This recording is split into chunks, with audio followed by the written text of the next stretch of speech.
राम निताई गौर हरि बोल। हमारे आलोच्य विषय चल रहा है कलिजुग पावन अवतार भुवन मंगल अखिल रसामृत सिंधु प्रेम पुरुषोत्तम श्री कृष्ण चैतन्य महाप्रभु के भुवन पावन मंगलमय गाथा तत्सहित उनके परम प्रिय पार्षदों के जगत मंगल साधक के लिए एक आलोक वर्तिका जैसे ऐसे जीवन चरित जो कि हमारे लिए एक पथ प्रदर्शक जैसे हमको पथ निर्देश करते हैं। महाजन जैन गतस्व पंथा धर्म सत्यंग निहित गुहायं महाजन जैन गतस्व पंथा। धर्म की गति बड़ी जटिल है। सही सही मार्ग निरूपण करके चलना साधक के लिए कठिन हो जाता है। तो इसीलिए ज़्यादा विचार करने का जरूरत नहीं। हमारे आचार्य जिस मार्ग अवलंबन करके हमारे लिए जिस मार्ग प्रदर्शन करके गए हैं उस मार्ग अवलंबन करके उनके जीवन चरित जीवन धारा अनुशीलन करते हुए उनके वाणी को आश्रय करके हमको बालकवत आगे चलने के लिए प्रयत्न करना पड़ेगा। स्वतंत्र विचार बुद्धि के द्वारा अगर कोई नई कुछ मार्ग अवलंबन करके वो ऐसा वो इच्छा करे साधक कि हम बहुत जल्दी पहुंच जाएंगे, ऐसा कोई मनमुखी कोई साधन पद्धति मन में आया कुछ करना शुरू कर दिया तो उसमें विपदगामी होने का संभावना प्रबल रहता है। महाजन जैन गतस्व पंथा महाजन आचार्य जिस मार्ग अवलंबन करके भगवत प्राप्ति किया है और भगवत प्राप्ति के जो मार्ग हमारे लिए प्रदर्शन करके गए हैं उस मार्ग अवलंबन करके ही हमको बालकवत चलने के लिए चेष्टा करना चाहिए। स्वतंत्र बुद्धिमत्ता या स्थापना करना या विचार कोई है संदेह प्रकाश करते हैं कि ऐसा करने से ठीक है नहीं बाबा, अगर ऐसा करें तो ऐसा करें तो ऐसे माने गुरु आदिष्ट गुरुदेव जो निर्देश किया है हमारे आचार्य जो जिस मार्ग पंथ अवलंबन करके चले हैं उसमें भरोसा नहीं, उसमें भरोसा नहीं। तो ऐसे साधक के लिए अपने लक्ष्य में पहुंचना बहुत कठिन हो जाता है। इसीलिए इस कलियुग में भगवान कृष्ण चैतन्य महाप्रभु बहुत करुणार्ध चित्त होकर के बहुत करुणा परवश होकर के जो एकमात्र कृपा ही साध्य है, साधन साध्य नहीं है, ऐसे वस्तु ऐसे राधा कृष्ण जुगल प्रेम उपासना के जो माधुर्य महिमान्वित जो प्रेम रस निर्जास उस वस्तु को प्रदान करने के लिए करुणा करके अवतीर्ण हुए हैं। तो हमको आचार्य के वाणी उनके आचरित पंथ अवलंबन करके हमको चलने के लिए प्रयत्न करना जरूरी है। इस कलियुग में ऐसे करुणा अवतार बार बार होते नहीं हैं और भगवान अकेला आए नहीं है, अपने समस्त पार्षदों को लेकर अवतीर्ण हुए हैं। इतनी करुणा कि हम जब अंतर्धान हो जाएंगे तो ये प्रेम धर्म प्रचार के लिए और व्यापक रूप से इस प्रेम धर्म प्रचार के लिए कौन सा उपाय अवलंबन किया जाए। तो भगवान स्वयं फिर द्वितीय बार प्रकाशित अपने को प्रकाश किए हैं श्रीनिवास आचार्य प्रभु के रूप में। नित्यानंद प्रभु श्यामानंद नरोत्तम ठाकुर के रूप में, अद्वैत आचार्य प्रभु श्यामानंद प्रभु के रूप में आए हैं पंचतत्व रूप में व्यापक प्रचार के लिए।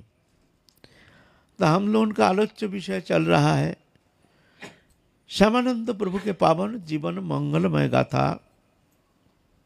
बड़े अद्भुत जीवन, अद्भुत सुंदर, हम लोग कई दिन से आलोचना करते हुए आ रहे हैं।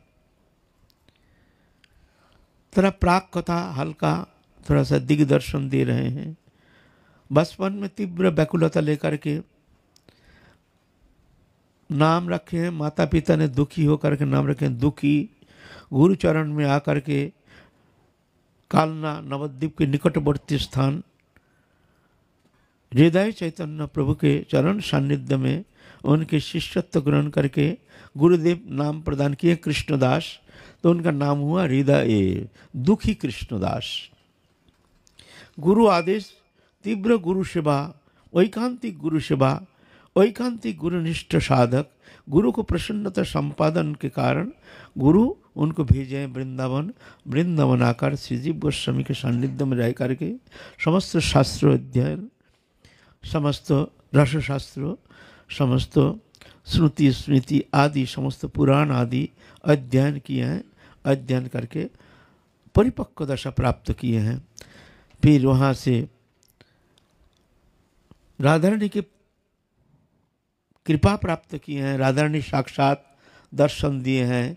राधारानी कृपा पूर्वक उनके ललाट में नूपुर अंकन करके तिलक रचना किए हैं। स्वयं राधारानी नूपुर तिलक, जो गुरु प्रदत्त तिलक जो है उसको परिवर्तन कर दिए हैं राधारानी।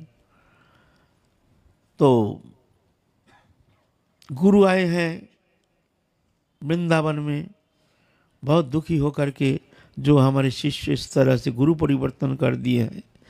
लेकिन गुरुदेव कहे हैं जो प्रभु हमको जो भी मिला है आप ही की कृपा से, आप ही की कृपा ही हमारे एकमात्र अवलंबन है। वास्तव में गुरु कृपा बिना कोई विशेष प्राप्ति, विशेष कुछ आध्यात्मिक जीवन में प्रगति ये होना गुरु कृपा बिना संभव नहीं। इसीलिए गुरु चरण में तीव्र निष्ठा भक्ति बहुत जरूरी, अपरिहार्य है। गुरु भक्ति गुरु सेवा को उपेक्षा करके अगर साधक कोई तीव्र साधन चेष्टा के द्वारा भगवत मार्ग में आगे चलने के लिए प्रयत्न करते हैं तो उसको कुछ हाथ में आने वाला है नहीं। जैसे भूस कूटने से उसके अंदर चावल तो मिलने का संभावना है नहीं, क्यों चावल उसमें है ही नहीं। ऐसे ही तुषाभाघात जैसे होता है, तुष को कूट करके चावल मिलना संभव। ऐसा ही जो गुरु चरण में जिसके अनन्य निष्ठा नहीं है या गुरु रहते हुए उनके सेवा में उनकी कोई रुचि नहीं है, तो ऐसे साधक के लिए चरम परम वस्तु कृष्ण प्रेम, राधारानी के चरण कमल में जो ऐकांतिक निष्ठा, ये प्राप्त करना संभव नहीं है, संभव नहीं है। लाख प्रयत्न करें, लाखों तीव्र वैराग्य दिखा करके, लाख साधन चेष्टा के द्वारा वो चाहे कि हम इस जीवन में हम कुछ प्राप्त कर लेंगे, वास्तव में गुरु कृपा बिना संभव नहीं। जिस पर गुरु कृपा करते हैं उनके भीतर साधन के प्रति तीव्रता, तीव्र वैराग्य, दृश्यमान पदार्थ के प्रति अनासक्ति, भगवत चरण में अनन्य निष्ठा, तत्सहित एक विनम्रता, दीनता, ऐसे सद्गुण से हृदय अलंकृत हो जाता है।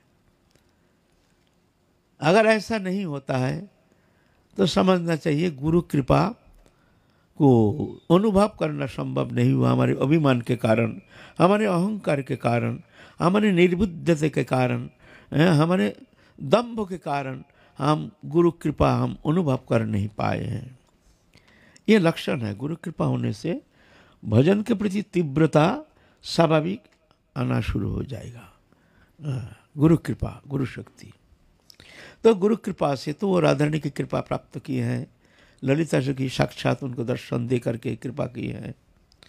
फिर गुरु भी मान गए हैं, जो ये राधा रानी की अहिति की कृपा प्राप्त करके, ये राधा रानी की अहिति की कृपा पुष्ट, ये हमारे लिए भी बड़े आदरणीय है, बड़े आदरणीय है।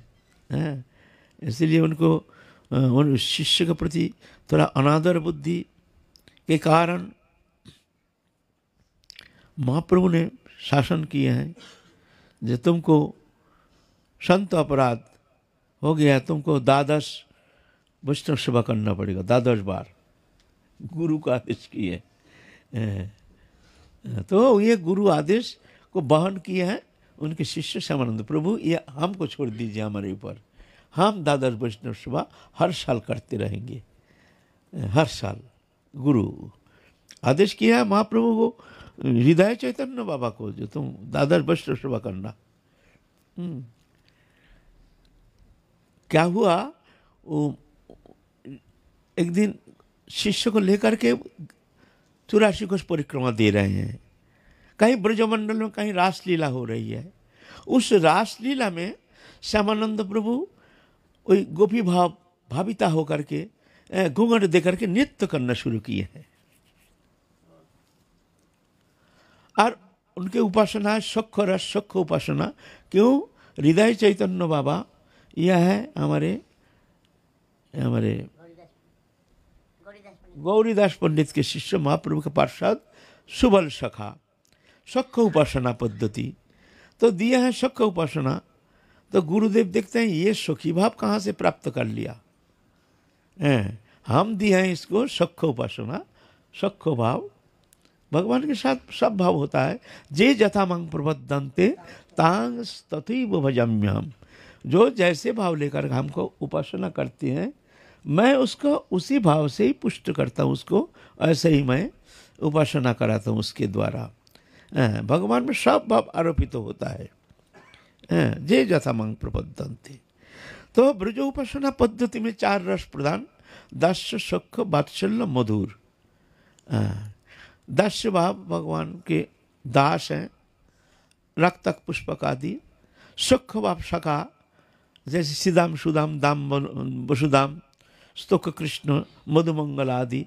सख्य भाव, निसंकोच भाव, ना भगवान तुम हो, भगवान मानने के लिए तैयार नहीं, तुम कौन भगवान हो, तुमसे हम कमती थोड़ी हैं।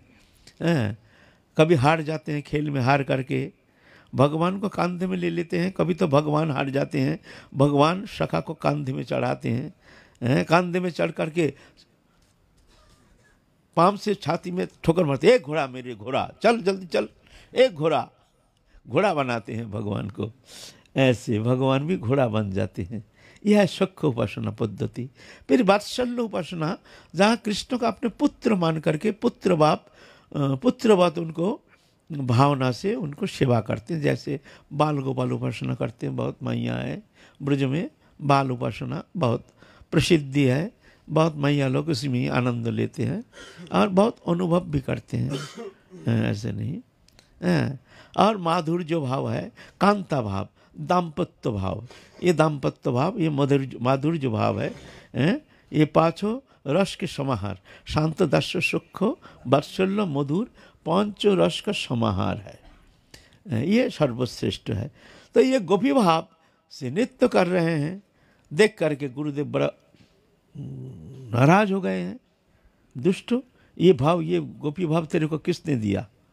और वो तो राधा रानी की कृपा पुष्ट, राधा रानी के दासी है, राधा रानी के दासी है, नित्य दासी है।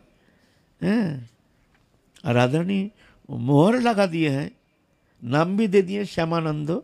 श्यामा माने राधा रानी, राधा रानी के आनंद से जो आनंदित रहते हैं, उसको उनके नाम दिए हैं श्यामानंद।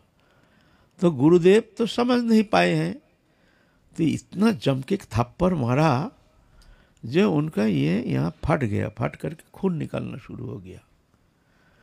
शिष्य तो फिर आनंद से नृत्य कर रहे हैं, प्रभु आज आपकी कृपा, आप हमको तारण करके आप हमको शोधन कर रहे हैं। हमारे जितना पाप ताप माया मलिनता हमारे अंदर जो अवगुण है, आप शासन करके तारण करके उस अवगुण को आप दूर कर रहे हैं। हमारे आज सौभाग्य है, गुरु हमारे ऊपर कितने प्रसन्न है। हमारे गुरु जी कहते थे, गुरु यदि मारे लाथी तार आधार घरे जले बाती।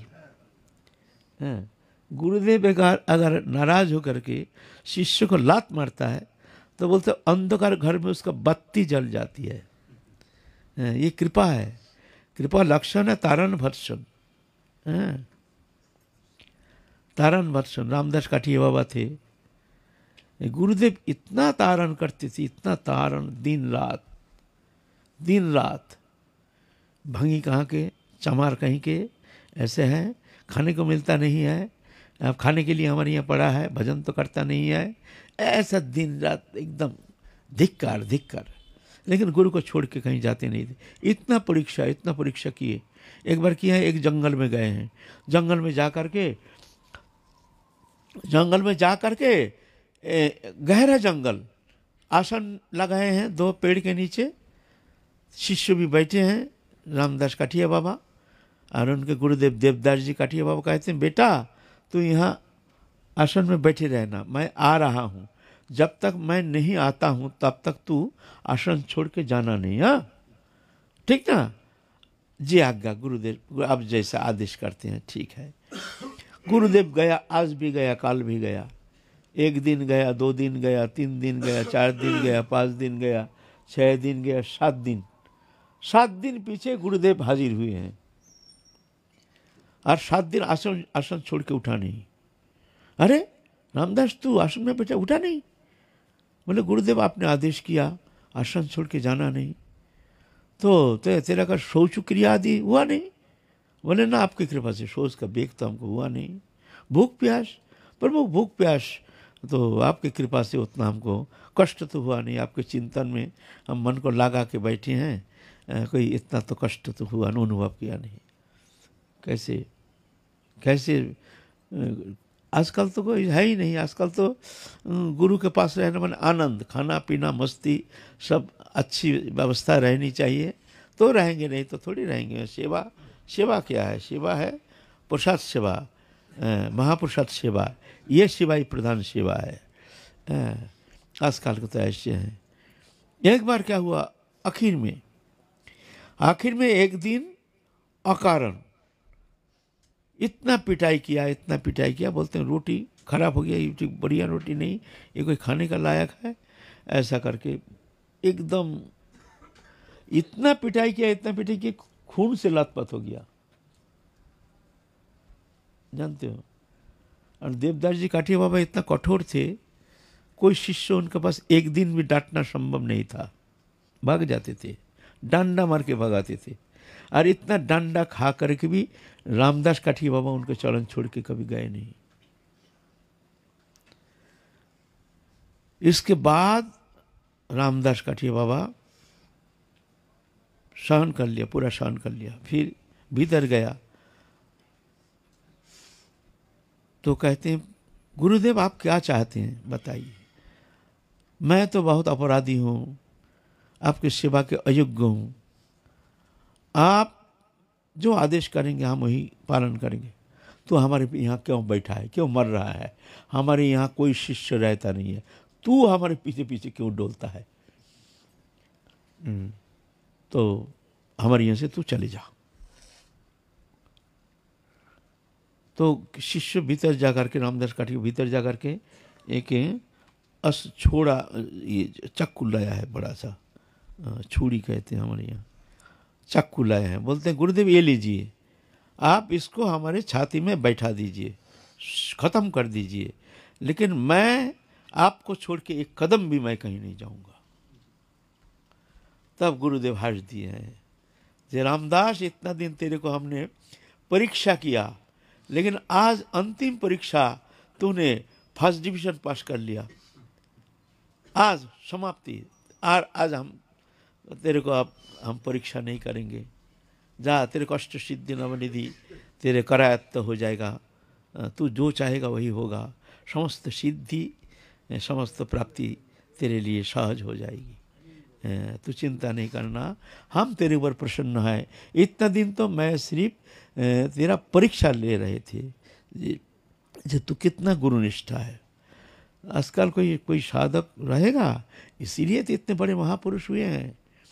आजकल ना परीक्षा देने के लिए तैयार हैं। हाँ, ऐसा कोई साधक का मनोवृत्ति है ही नहीं, कोई कठिनाई सहन नहीं होता है उनको। खाना पीना चाहिए, मस्ती चाहिए, आराम चाहिए, तो रहेंगे, नहीं तो चलो माधुगरी तो मिलता ही है, ज़्यादा झमेला होगा तो माधुगरी करके खाएं, कौन झगड़ा में पड़ेगा। लेकिन ऐसा नहीं था। पहले गुरु गृह में रह करके जिस तरह से गुरु तारण वर्षण जिस तरह से करते थे, उसको सहन करके तब जाके वो परिपक्वता से प्राप्त करने में समर्थ होते थे, गुरु कृपा के बल पर। अभी गुरु कृपा भी ऐसे दुर्बल है, जैसे साधक है, जैसे साधन चेष्टा, जैसे निष्ठा, ऐसे प्राप्ति। तो इतना जम के थप्पड़ मारा जो खून से लथपथ हो गया, कुछ कहा नहीं। खूब गुरुदेव को स्तुति किए, गुरुदेव आज हम कृतकृत्य हैं, आज हम धन्य हैं जो आप हमको इस तरह से शासन कर रहे हैं। मैं तो आपके शासन के पात्र हूँ, बहुत अवगुण के खान हूँ, आप कृपा करके हमको शोधन करने के लिए इस तरह से तारण किए हैं। मैं धन्य हो गया गुरुदेव करके गुरुदेव के चरण में पड़ गए हैं। बड़े आदर से गुरुदेव के चरण को मस्तक में धारण कर रहे हैं। फिर गुरुदेव शयन करने के लिए गए। महाप्रभु दिखे, महाप्रभु, और महाप्रभु के यहाँ से खून बह रहा है। देख करके चमकित हो गए, प्रभु ये खून आपके यहाँ। बोलते श्यामानंदो, जो तुझे प्रहार किया वो तो मेरा ही अभिन्न शरीर है, तू तो उसको मारा नहीं, तू तो मेरे को मारा है। ये मेरा अभिन्न अंग है, तो किसको प्रहार किया। तो बहुत दुखी, हाय हाय हाय, अपने शिष्य समझ करके हमने ऐसे तारण किया। लेकिन देखो भगवत भक्त भगवान के सभी जीव भगवान का है, कौन गुरु कौन चेला, यहाँ तो सभी प्रभु के जन है ना। बहुत दुखी हो गए। तो प्रभु हमारे मंगल के लिए बोली हमको क्या करना। बोले तुम 10 बार तुम संत सेवा करो, साधु सेवा करो, भंडारा करो। तो ये 10 भंडारा हर साल करते हैं। श्यामानंद प्रभु कहते हैं प्रभु ये हमारे ऊपर छोड़ दीजिए, हम करेंगे आपके लिए, आपको कुछ करने की ज़रूरत नहीं, हम करेंगे आपकी तरफ से। तो अभी भी ये गोपी वल्लभपुर में हर साल ऐसे 10 भंडारा होता है।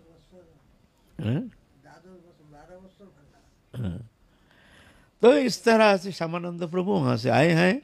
फिर ग्रंथ लेकर के, ग्रंथ चोरी हो गया है, वो ग्रंथ तो चले गए हैं, वीर हम भी ले गए हैं वो तो। फिर श्यामानंद प्रभु वहाँ से गुरु आदेश प्राप्त करके महाप्रभु से आदिष्ट होकर के चले गए उड़ीसा में, जो वहाँ जाके तुम धर्म प्रचार करो, हमारे ये प्रेम धर्म प्रचार करो।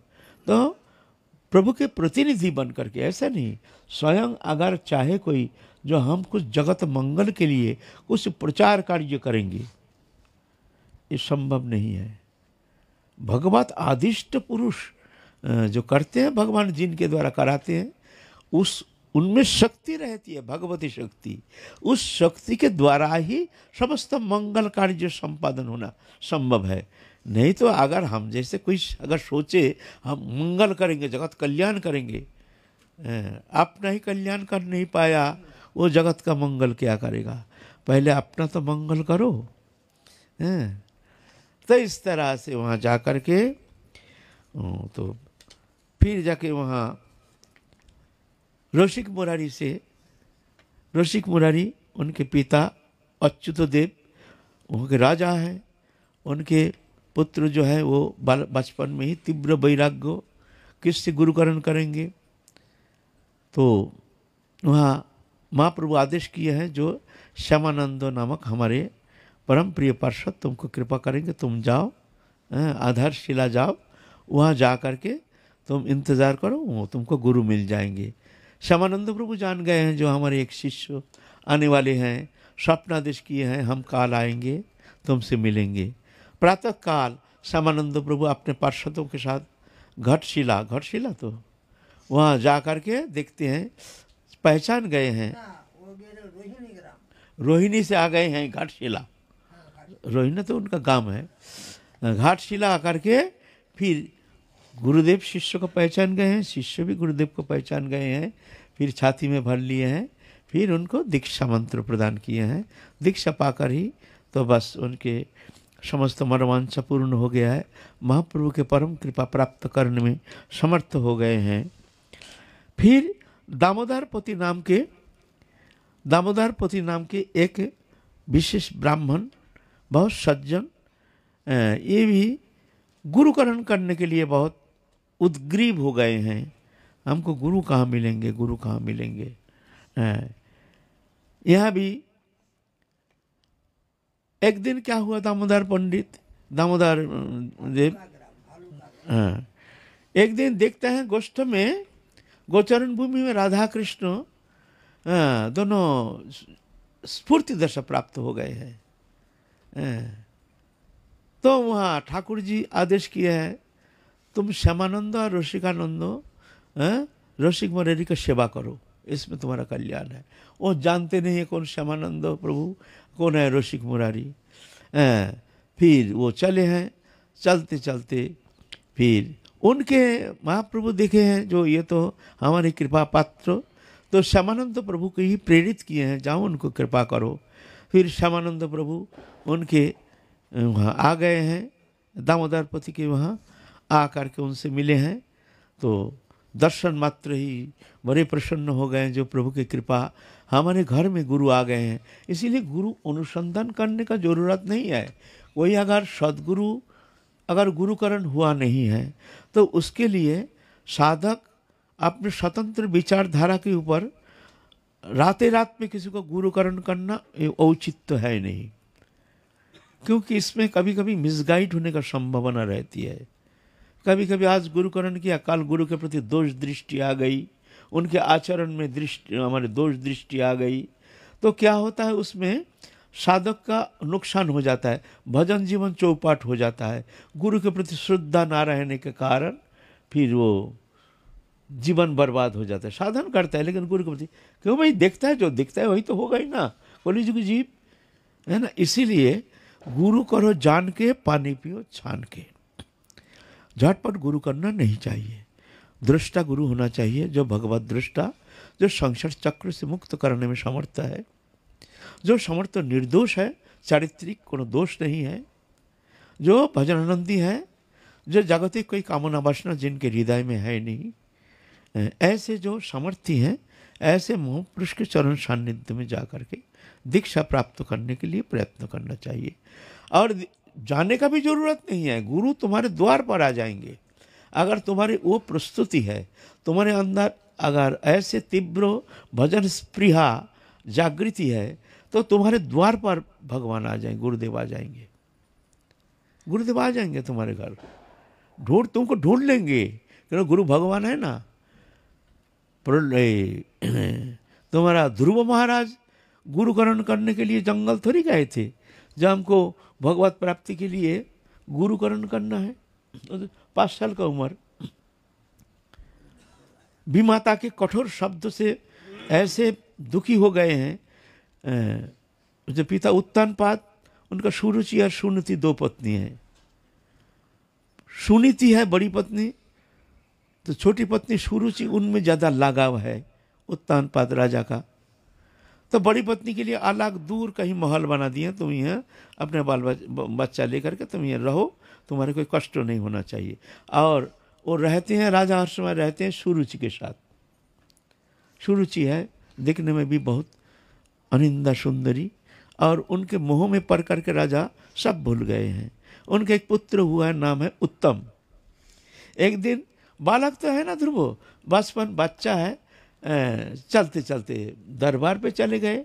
उस समय पिता उत्तानपाद अपने उत्तम को गोदी में लेकर के लार प्यार कर रहे हैं। वो छोटा बच्चा, उनके भी मन हुआ हम भी पिता की गोदी में चले, पापा पापा हमको भी गोदी में ले लो, पापा हमको भी। उसका बीमाता सुरुचि वहाँ खड़ी थी, बोलते ए सुन, तो पिता की गोदी में चढ़ना चाहता है, ऐसा नहीं होगा। सुन, अगर पिता की गोदी में चढ़ना चाहता है तो ये काम कर, तू जाके भगवान का भजन कर, फिर भगवान को प्रसन्न कर, फिर भगवान प्रसन्न होकर तुम्हारे पास आएंगे, फिर पूछेंगे वर मांगो, तो तुम वर मांगना जो हम बीमाता के कोख में जाके हम जन्म लेंगे, बीमाता के उदर में, हमारे उदर में आकर के तेरे को जन्म लेना पड़ेगा। उसके बाद फिर जाके तू पिता के गोदी में बैठने का तू अधिकारी बन जाएगा, चल यहाँ से। ऐसा करके धमकी खा करके एकदम ये क्षत्रिय बालक जैसे सर्प फुतकार जैसे एकदम आए हैं, माँ माँ, एकदम मुंह लाल हो गया, एकदम क्रोध, एकदम ऐसे भीतर में अग्नि प्रज्वलित हो गया क्षत्रिय बालक। और पूर्व संस्कार, माँ कहते क्या हुआ बेटा तेरा, क्या हुआ, बुखार आ गया, नहीं क्या हुआ, तेरे को ऐसा लाल क्यों दिखता है, तेरे ऐसे आंख में आंसू दिखते, क्या बात है। बोलते हैं माँ कह नहीं पाता है, बोल बेटा क्या हुआ, बता बता, माँ माँ माँ, एकदम फट गया एकदम। भी माता ने हमको ऐसे कह दिया, हम तो हरि भजन करेंगे माँ, हम तो चलेंगे हरि भजन करने के लिए, और हम पिता के गोदी में बैठ करके हम दिखाएंगे, पिता के गोदी में बैठ करके हम दिखाएंगे। माँ देखते हैं छोटा बच्चा है, समझाने से तो मान जाएगा, बहुत समझे, बेटा भी खेलने का समय है, जाना भजन करना, बड़ा हो जा, बड़ा होने का बाद फिर जा करके गुरुकरण करके फिर धीरे धीरे भजन करना, क्या है, अभी खेलने का समय है। बच्चा कुछ कहा नहीं, सो गया चुपचाप, रात के अंधकार में भाग गया, रात के अंधकार में 5 साल का बालक मधुबन में, वृंदावन मधुबन में चले गए। मधुबन वहाँ गहरा जंगल था, वहाँ जा करके हे हरि हे हरि, कहाँ तुम, शेर भालू आता है, उसका कंठ पकड़ के कहता तुम मेरे हरि हो, देखा नहीं ऐसे चेहरा, ये तुम हमारे हरि हो। भगवान जान गए हैं जिसका गुरुकरण का समय हो गया, नारद ऋषि को भेज दिए हैं, जाओ इनको गुरुकरण गुरु दीक्षा दे दो, नहीं तो इसको हमको प्राप्त करना संभव नहीं है।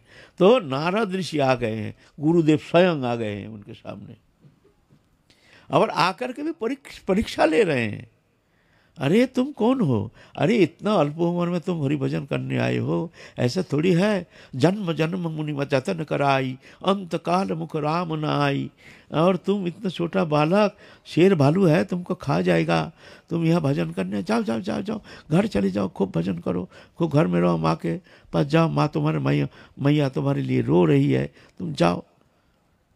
तो कहते हैं प्रभु आप श्री बताइए, क्या भगवत प्राप्ति किस तरह से होता है, क्या करने से हमको भगवान मिल सकते हैं। अगर आप जानते हैं तो कह दीजिए, अगर आप नहीं जानते हैं तो आपको मैं प्रणाम करता हूँ, हमको यहाँ से लौटने के लिए आप आदेश मत कीजिए, हम भगवत को प्राप्ति किए बगैर हम यहाँ से लौटेंगे नहीं। यह है, तब गुरु देखते हैं हाँ ये ठीक योग्यता है, इसका अधिकार है, तो हो जाके उनको फिर द्वादश अक्षर काशी वसुदेव मंत्र प्रदान किए हैं। तो ये है गुरुकरण, तुम्हारे द्वार पर आ जाएंगे गुरुकरण के लिए। आजकल क्या हुआ, आजकल रात में चूड़ी चुपड़ी सब ऐसी सुंदर बातें सुन करके, हम जैसे बातें सुन करके सोचते ये बड़े अच्छे हैं, इनके ये गुरु बनेंगे, इनसे दीक्षा ले लो, और 2 दिन तो दीक्षा लेकर के फिर दिखते हो ये तो आचरण फाचरण कुछ नहीं, ये तो बोलने वाले बहुत है, करने वाले कुछ नहीं है, फिर दोष दृष्टि आ जाती है, फिर जब भजन जीवन चौपट। ऐसा नहीं करना चाहिए ना। तो यहाँ देखो गुरुदेव आ गए हैं दामोदर पति के पास, फिर आ करके श्यामानंद प्रभु उनको खूब सेवा किए, खूब बहुत सारे धन संपत्ति दिए हैं, फिर उनको दीक्षा मंत्र प्रदान करके फिर उनको कृतार्थ करके फिर चले हैं। ऐसे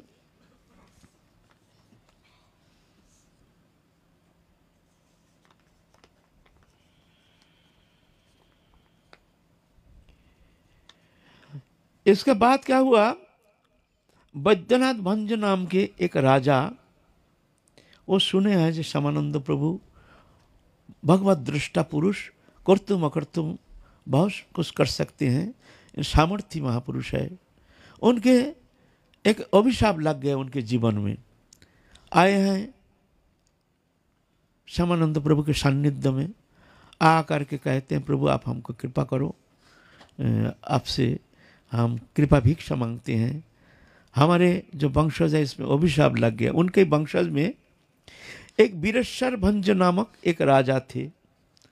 वो बहुत दुष्ट था, बहुत चरित्रहीन था। वो जहाँ सुंदर स्त्रियां देखते थे बस उन्हीं पर ऐसे लालायित तो हो करके, उनकी दुष्ट बुद्धि प्रबल हो करके बहुत गलत कर्म करते थे। एक दिन क्या हुआ, वो दुष्ट राजा घूमते घूमते आए हैं, आकर के नदी के किनारे में देखते हैं एक सुंदर स्त्री नहा रही है। बड़ी सुंदर देख करके उसके मन मोहित हो गया। अपने मंत्री को कहते, मंत्री जी ये महिला कौन है, कहाँ है, इनकी खबर लो। तो खबर लिया, जो वहाँ एक ब्राह्मण है 20 साल उम्र के नौजवान, उनकी पत्नी षोडशी उनकी पत्नी जो है बहुत पवित्रा और सती रमणी है। ऐसे बहुत पतिव्रता रमणी है, धर्मनिष्ठ है, भजन पूजन में रहते हैं, ऐसे ऐसे बताए हैं। बोले नहीं, वो तो हमको उनको चाहिए, कैसे भी उनको पैसा कौड़ी दे करके कैसे भी हो उस पंडित को तुम लुभाओ। तो मंत्री तो गए हैं, जाकर के कहते हैं तुम ये लो, इतना हजारों एकड़ लो, जमीन लो, तुम रुपया पैसा लो, धन दौलत लो, और तुम्हारे लिए 4 स्त्रियां दे रहे हैं, तुम शादी करो।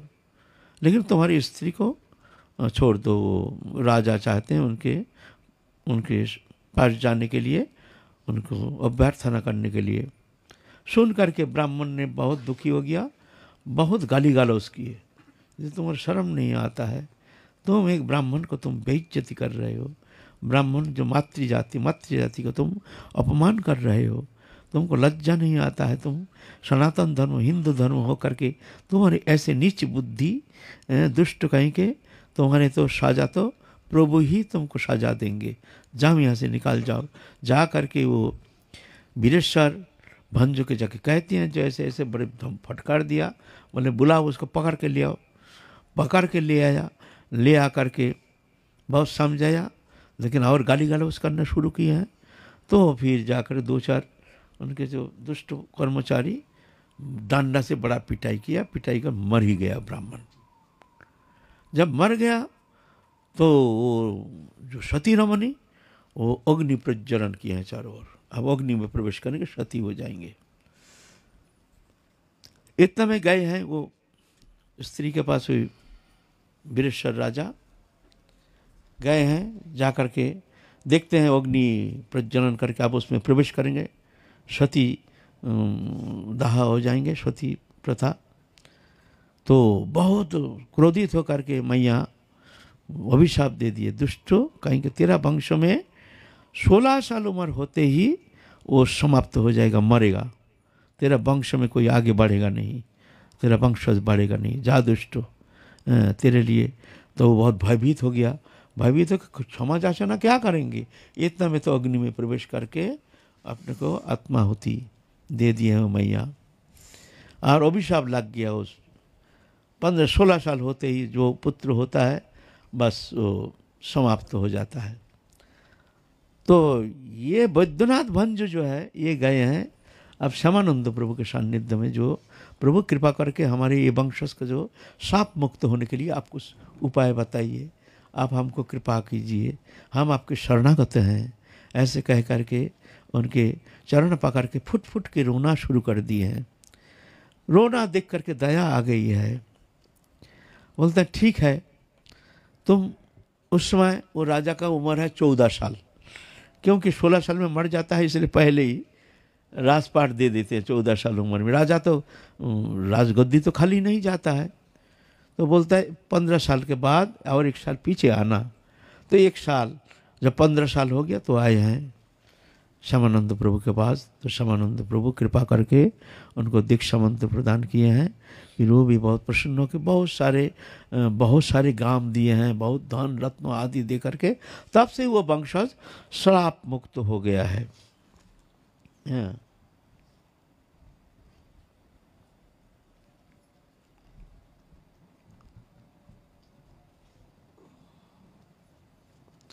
उसके बाद क्या हुआ, एक दिन श्यामानंद प्रभु का महाप्रभु स्वप्नादेश कर रहे हैं, जे तू यहाँ आराम से सो रहा है और हम कितना कष्ट पा रहे हैं।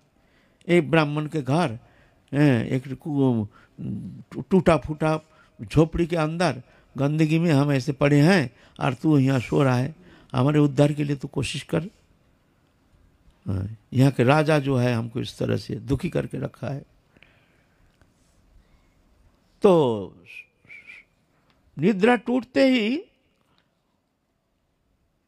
गए हैं वो राजा के पास राज दरबार पे। और राजा ऐसा अच्छा था, लेकिन क्या हुआ, एक तांत्रिक दशनामी सन्यासी के पल्ले में पड़ गया। वो था तांत्रिक, देवी उपासना करते थे और इस तरह से मोहित कर लिया वो राजा को, जो वो तांत्रिक जो कहते हैं वही सुनते हैं, सन्यासी जो कहते हैं वही सुनते हैं।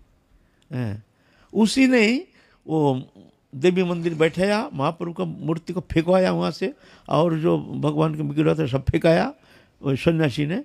तो वहाँ फेंक दिया। वो ले गए, एक ब्राह्मण ले करके वो अपने घर में रखे हैं। बहुत गरीब हैं, कोई रकम एक टूटा फूटा झोपड़ी है, गंदगी में वही कोई रकम मैला वहीं पर रखे हैं। तो ऐसे गए हैं। तो श्यामानंद प्रभु राजा की वहाँ पद्मावसान नामक स्थान, वहाँ पर जा करके राजा के वहाँ गए हैं। जा करके देवी मंदिर जो है ना, वहाँ जाके आंगन में बैठे हैं। बैठने से सन्यासी जा करके एकदम आग बबूला हो गए। जा करके राजा को कहते हैं, देखो ये कहाँ के वैष्णव है, ये हमारे मंदिर को अपवित्र कर दिया, मंदिर में घुस गया, इसको भगाओ यहाँ से। और ये जो मिट्टी जो यहाँ अपवित्र हो गया, इसको खोद करके मिट्टी फेंको यहाँ से, नहीं तो ये देवी मंदिर अपवित्र हो गया। ऐसे दुष्ट था वो सन्यासी। तो राजा ने तो फिर बहुत आग बबूला हो गए हैं। ऐसे देख करके श्यामानंद प्रभु बोले, यहाँ रहना ही नहीं है, ये दुष्ट राजा, यहाँ से चलो, यहाँ से हम लोग चलेंगे। तो क्या किए हैं, अब वो मिट्टी खोद करके वो फेंक रहे हैं। लेकिन जितना मिट्टी फेंकते फिर देखते हैं उतना ही ठीक ऐसे ही जैसे किसी ने सुंदर करके चौका दे दिया, बड़े सुंदर, जैसे गोबर चौका दे दिया, बड़े सुंदर। बहुत कोशिश किया लेकिन खोद ही नहीं पाया। तब जा कर के बड़ा घबरा गए एकदम, जो भाई ये तो अन्याय हो गया, ये कोई साधु कोई साधारण नहीं है, ये बड़े दिव्य कोई महापुरुष हैं।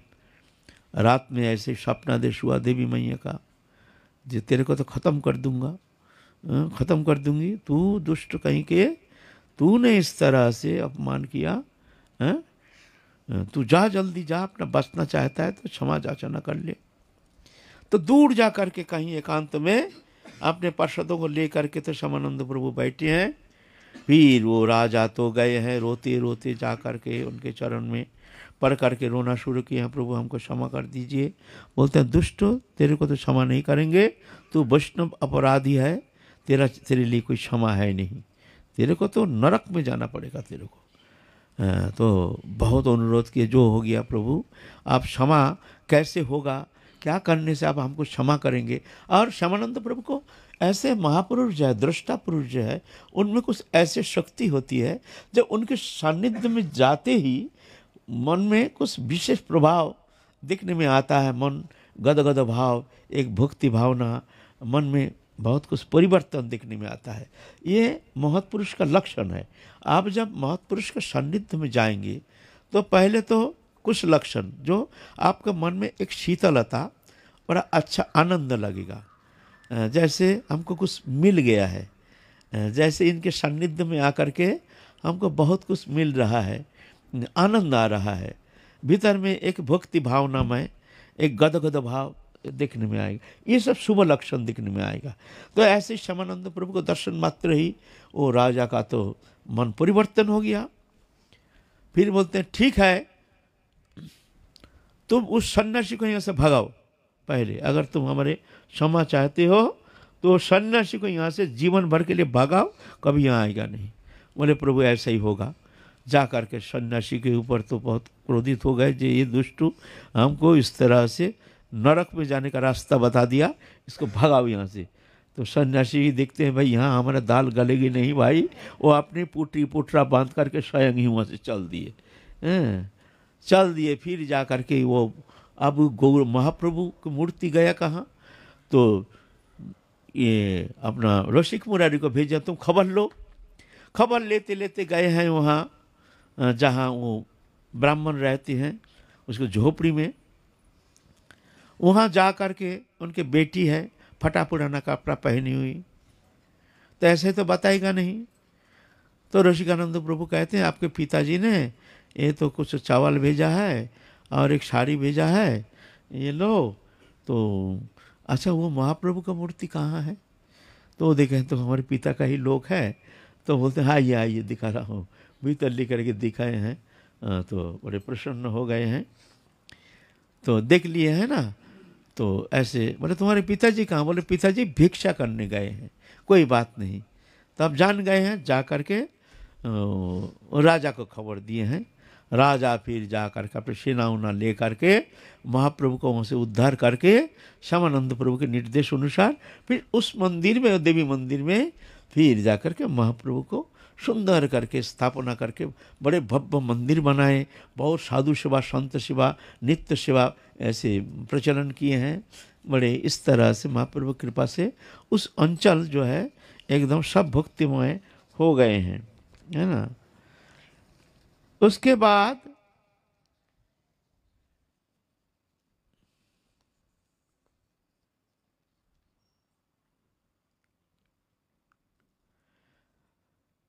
रेमुना में गए हैं महाप्रभु।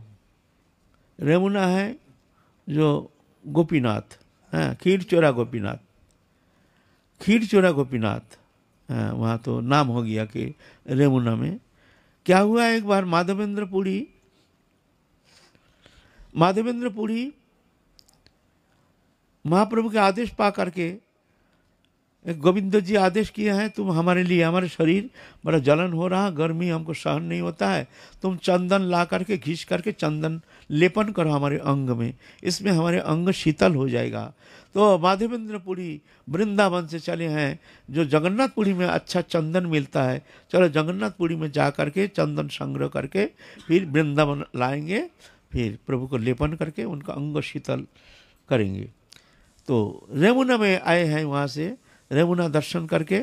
और रेमुना जो है वहाँ एक बार त्रेता युग में रामचंद्र जी बैठे बैठे वनवास समय, जब वनवास समय, उस समय चित्रकूट ने वहीं पर रेमुना के पास ही वहाँ एक पत्थर के ऊपर एक विग्रह बना रहे हैं, कृष्ण विग्रह, गौ बछड़ा शाखा आदि सब सुंदर एक है, धनुष के नोक के द्वारा ना, तीर जो है ना, तीर के द्वारा सुंदर घिस घिस के बड़े सुंदर एक पत्थर के ऊपर विग्रह बनाए, गोपीनाथ और सखा सखी, गाय बछड़ा, ये सब। इतने में माता जानकी पीछे से आकर के ऐसे देख रहे हैं, बोलते देखो तुम क्या क्या बना रहे, दिखाओ हमको दिखाओ बोलकर स्पर्श कर दिया। स्पर्श मात्र ही फिर जब उसमें खून निकलना शुरू हो गया, माने आद्याशक्ति है ना, जानकी माता जानकी आद्याशक्ति है, तो उनके स्पर्श से वो प्राण प्रतिष्ठा हो गया। तो जहाँ जहाँ वो दाग लग गया वहाँ से खून निकलना शुरू हो गया। तो रामचंद्र जी कहा अरे क्या कर दिया तुमने, हमने कुछ ऐसे रूपरेखा बनाना चाहते थे। बोले क्या बताओ हमको।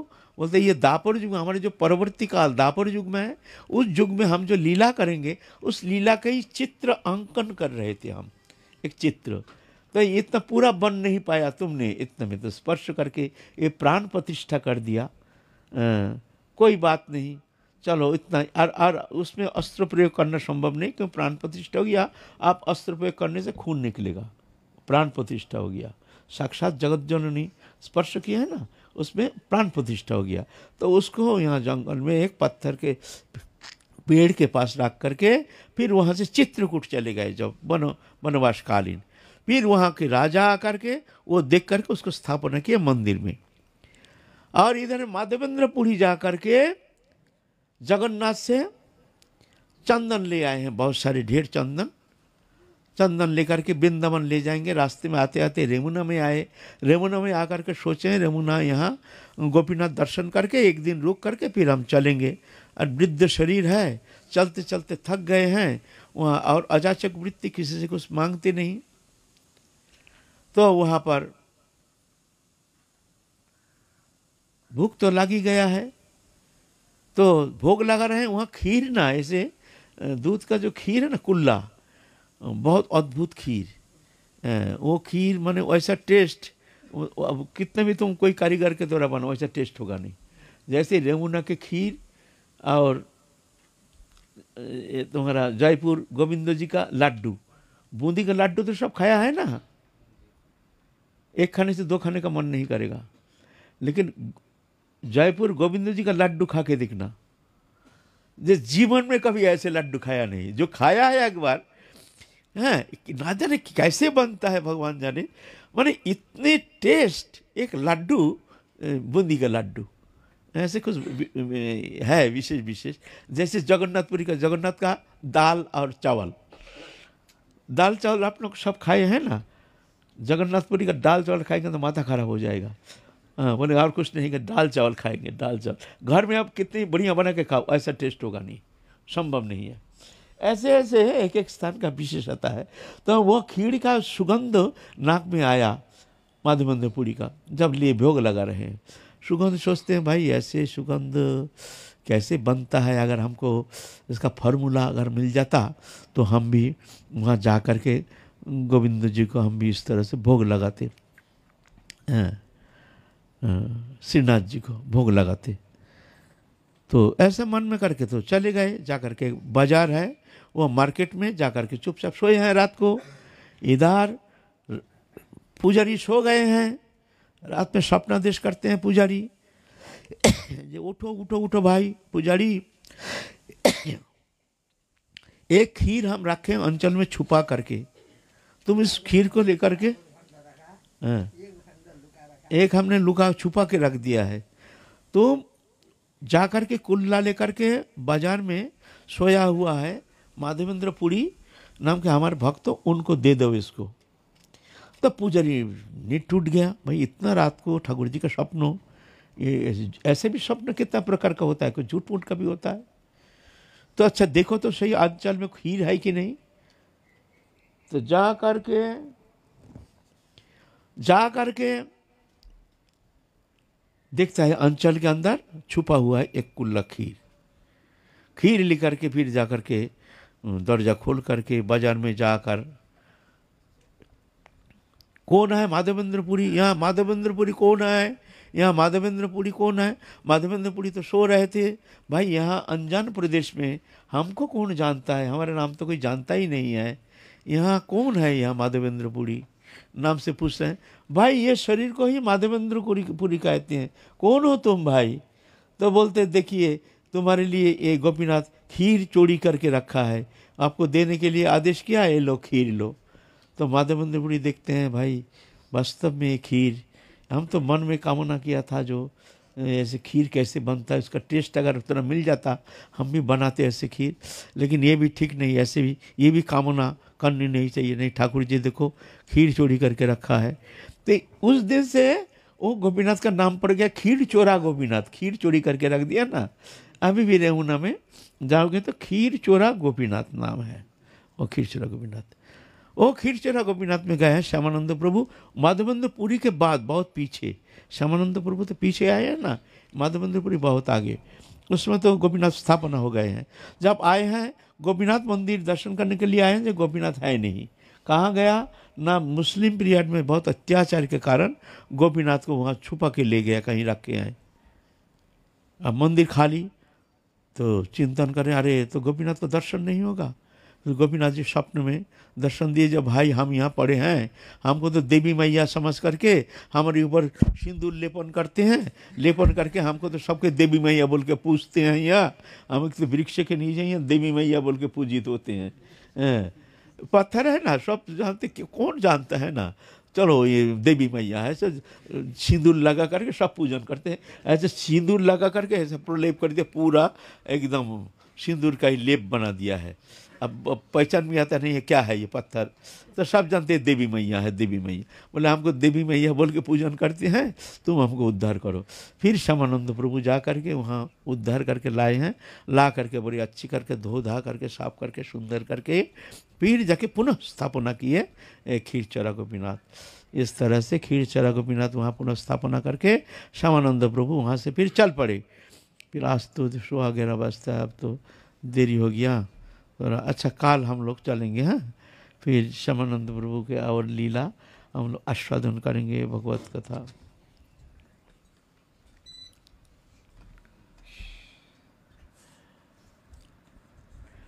बड़े दुख की संवाद है, इस्कॉन सोसाइटी के परम पूज्य गोपाल कृष्ण गोस्वामी जी महाराज और नित्य लीला में प्रवेश कर गए हैं। उनकी एक शोक संवाद समस्त भक्त हृदय को शोक संतप्त करते हैं, जो हम जैसे साधारण भक्त के लिए भी बहुत ही दुखदायक संवाद है। ऐसे महापुरुष आए हैं जो कि जगत कल्याण के लिए, हमारे भक्ति धर्म को आगे बढ़ाने के लिए और ये प्रचार प्रसार के लिए ये गोपाल कृष्ण गोस्वामी जी महाराज के जो अवदान शायद ही भारत खंड में ऐसे इस तरह से अपने कायमन वचन से उनके जो प्रतिष्ठा, बहुत सारे मंदिर प्रतिष्ठा किए हैं और स्वदेश विदेश बहुत धर्म प्रचार के लिए उनके अशेष विशेष अवदान है। क्या कहूँ, ये तो इनके अवदान ये कोई शब्द के अतीत है। शब्द के द्वारा क्या उनके वंदना करेंगे। सिर्फ उनके चरण में मेरे सश्रद्ध प्रणति निवेदन करके मैं अपने वाणी को शांत करता हूँ, क्यों आगे हमारे प्रवेश नहीं है, लेकिन मैं इनसे परिचित हूँ, इनके सान्निध्य हम थोड़ा बहुत प्राप्त किए हैं।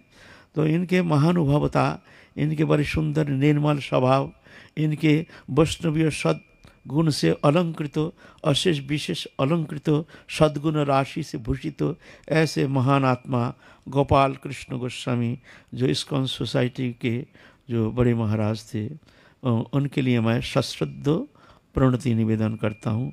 जय जय श्री राधे श्याम। निताई गौर हरि बोल।